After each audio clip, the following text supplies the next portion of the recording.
लोकांनी सिद्ध केलं. त्यांनी बाळासाहेबांचे विचार सोडले म्हणून लोकांनी आमच्या बाजूने मतदान केलं.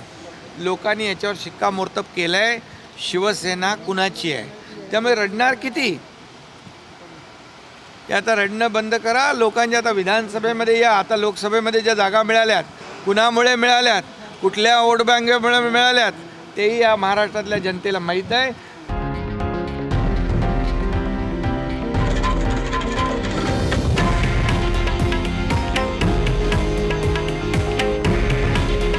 हे आहे देशातील नंबर 1 न्यूज नेटवर्क आणि आपण पाहत आहात TV9 मराठी. काळजी तुमची, हित महाराष्ट्राचं.